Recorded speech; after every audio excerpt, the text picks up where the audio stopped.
Hey guys, it's me. Today I'm here to talk about the books that I read in the month of May.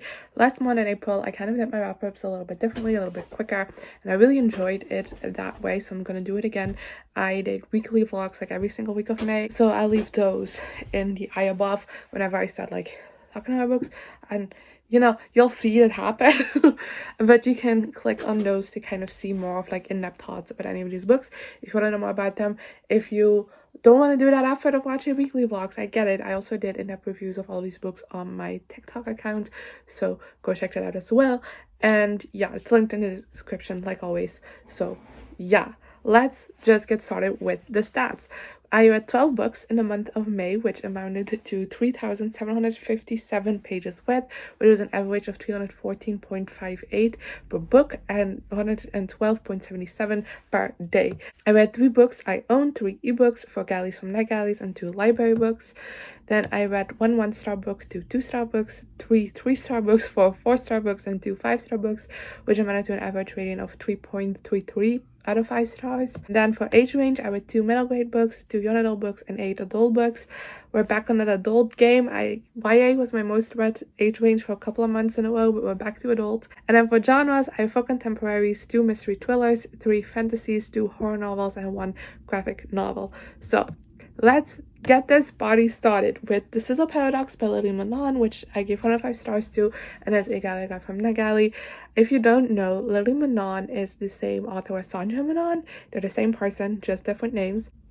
And I absolutely adore Sandra Menon's writing, so when I got accepted for this on Night Gallery, I literally screamed and immediately started reading it because I was so excited for this book.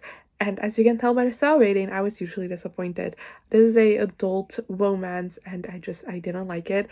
I thought it was very boring. The plot of this book didn't even start until like halfway through. Like the first half, just like nothing happens, and that was really annoying. I don't think the romance was developed really well. I didn't like any of the characters. They all felt very flat, and yeah, I was bored by this book like so much. Like nothing happened in this besides the romance, and then that romance didn't kick in until halfway through the book. So I wasn't a big fan of it, sadly enough. I really wish I could have loved it, but I didn't. And then next, I read Survive the Night by Riley Sager, which I gave 2 to 5 stars to.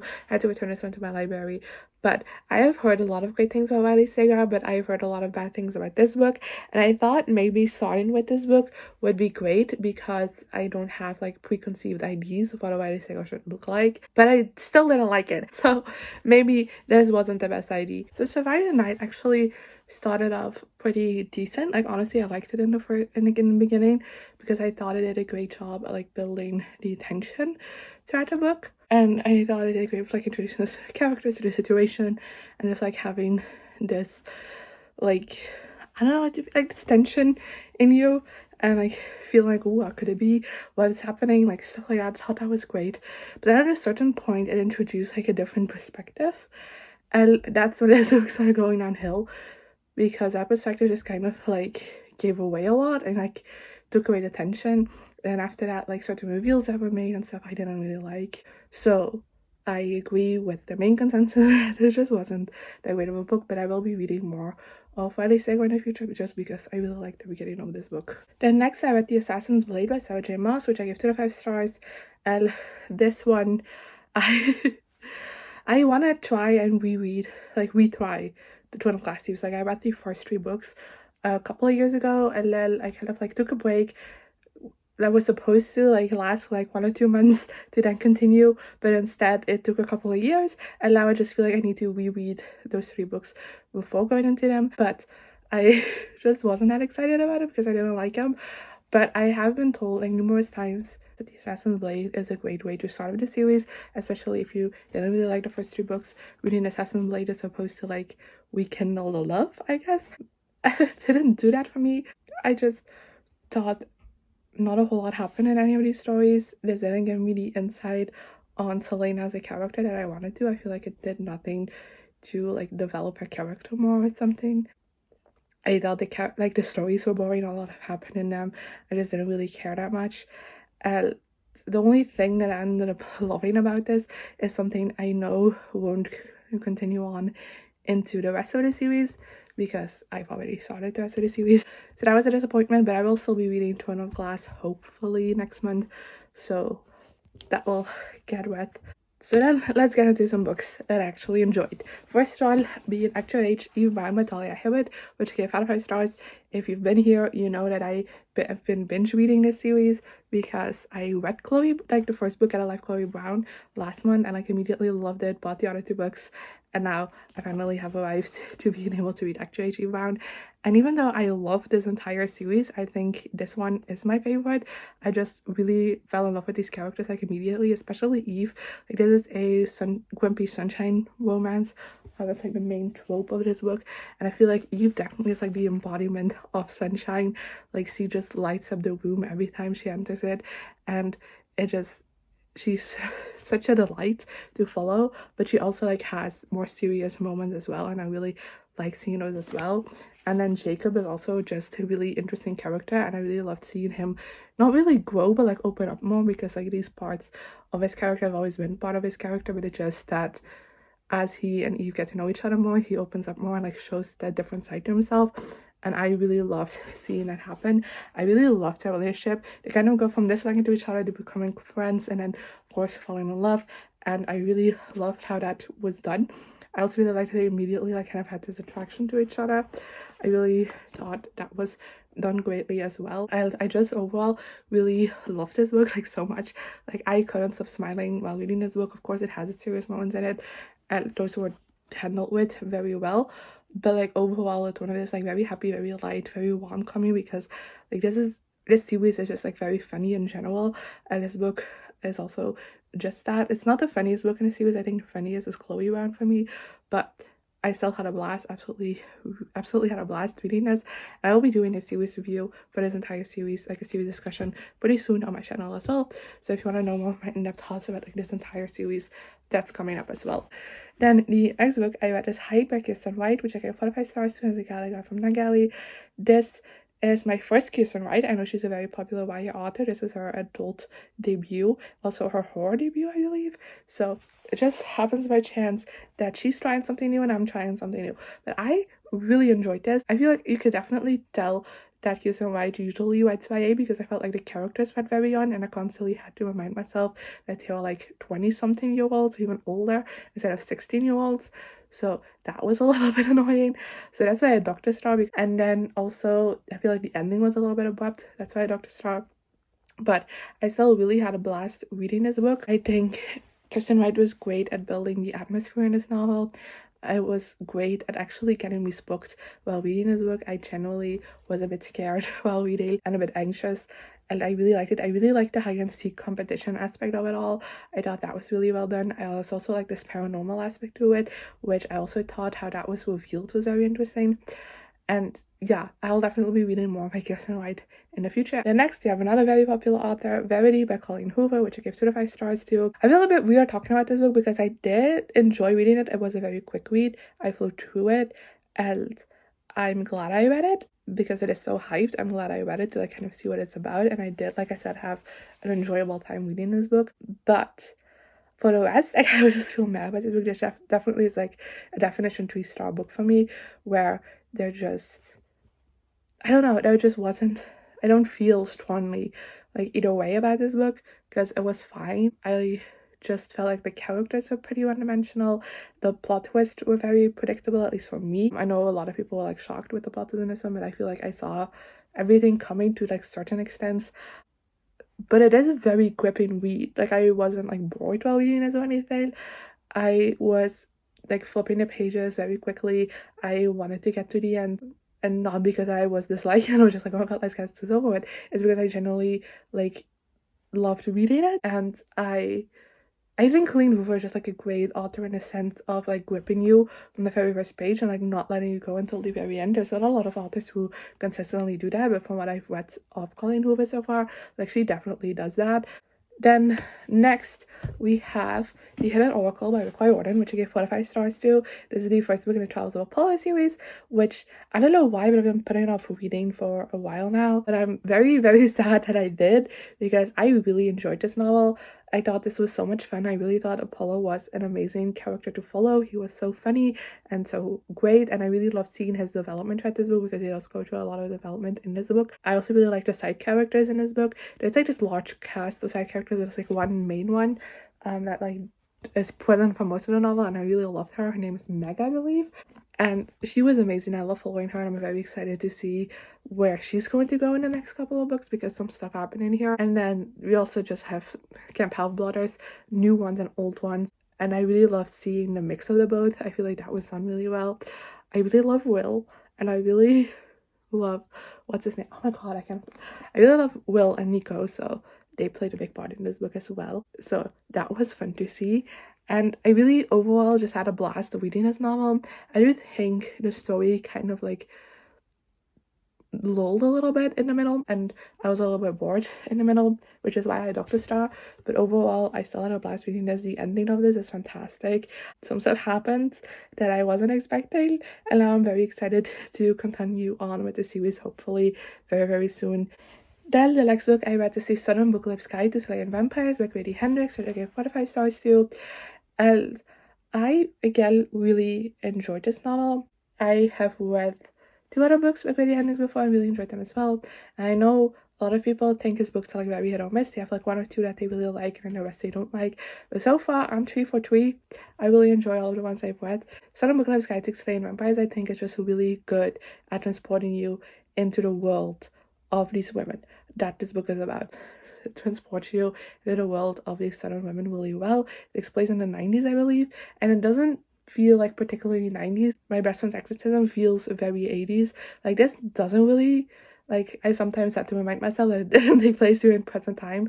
But overall, I do still think they did a great job at like transporting you into the world of these women and what they are going through and what they are doing. I really like that. I also really liked how this book kind of played with, even though like you know from the title that there's gonna be vampires, I really liked how this book throughout it like still played with the idea of like what's happening, whereas like, is this just like coincidences, and are we like looking too deep into things, or is this actually something going on, and like what's going on exactly. Like that also changes a couple of times throughout the book, and I really liked how that was done. I thought it created for like more of, not really this tension, but like kind of more of like this, I don't know, I feel like this could have very easily like very early on in the gate they've said like, oh yeah, it's vampires, and then just like been a journey about how to get rid of the vampires. But that wasn't that. It was very much like a back and forth, like what is this, what's going on, is there even something going on, are we like looking too far into things.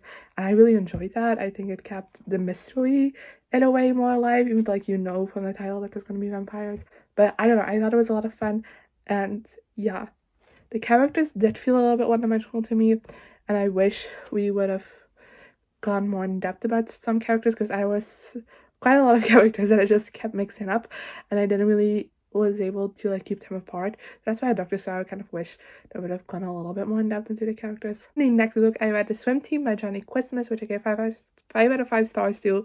This is a guy I got from Nic Stone. This is a middle grade graphic novel, and I didn't really know a lot about this going into it. Like, I read the synopsis for this when I requested it on Nic Stone, but that's been such a while ago that I forgot. And I also wasn't planning on reading this month, but back as Bookathon, one of the prompts just helped me read this book, kind of the only book that kind of fit for it.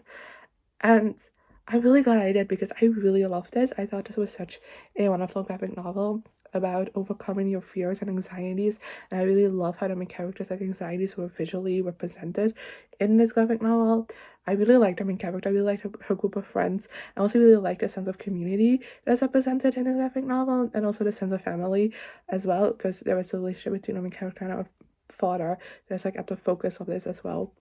And I really like how that was done. I really liked just like the whole everything around swimming in this. I thought that was so interesting. I'm not into swimming, but I really still really liked what we saw of it. And then for the rest, I just loved reading this. I would highly recommend this to everyone. It's so great. Then next up, I read Blackout by Dhonielle Clayton, Tiffany D, Nic Stone, Angie Thomas, Woodfolk and Nicola Yoon. That's a lot of authors. I gave this 2 out of 5 stars. And yeah, this is one of my most anticipated books of last year, but I didn't get around to it, and I finally did, and I liked it, but I also just felt a little bit mad about it. Again, this was like a pretty quick read. I flew through it. I really loved how all of these short stories were connected together, but like still stood in their own. Like I feel like you can publish all of these stories in a like separate place and they would still work, but like at the same time they work together so well, and I really liked seeing like different connections between the stories, and like loved figuring out the different connections. That was a whole lot of fun. And then on top of that, I had fun reading this. I did like it, but I just feel like most of the stories just didn't wow me in any way. They just felt pretty meh. I didn't particularly feel strong either way about it, which is why I give it 2 to 5 stars. Then next, I finally finished As Is Kind But by Sarah J. Maas, which I've been reading for so long. I gave it 2 to 5 stars. This was just a disappointment after book 1. Like I started this immediately after I finished book 1 because I loved it so much. And then this was just a disappointment to me. I thought this was very boring. I feel like not a lot happened in this book besides like the last like 200 pages, maybe 300 if you're being generous, and it just dragged way too long. I feel like there could have been more scenes of like actions throughout it. There also were some new character point of views introduced in this book that I just simply did not care for, so that also didn't really help my enjoyment of this book. But I still really enjoyed my time with the characters we do know. Like we were already following their POVs from the first book. I really enjoyed following them still. I like what happened in here eventually. The last like 200 pages where a lot of things happen. I did like those. It's a little bit underwhelming compared to book 1, but it reveals a lot of things that mean big things for this world, and I'm very excited to see how that's going to evolve in the next book. Like generally I feel like this just suffers from the middle book syndrome, where it's, you know, supposed to like be like setting up for the next book. And yeah, then we've already arrived to the last book, which is You Made a Fool Out of That With Your Beauty by Akwaeke Emezi, which I gave 4 to 5 stars to, and it's a guy I got from Nagali. This one I really enjoyed. I've enjoyed several books by Akwaeke Emezi before. I haven't read all of their books, but most, I would say. I think I'm missing 2, which is Freshwater and their non-fiction book. But for the rest, I think I'm Bitter. But I have that right here. I own it. You can see it. I have it right here. So I own it, and I'm planning to read it sometime soon. But I've really enjoyed all of the books that I've read from them.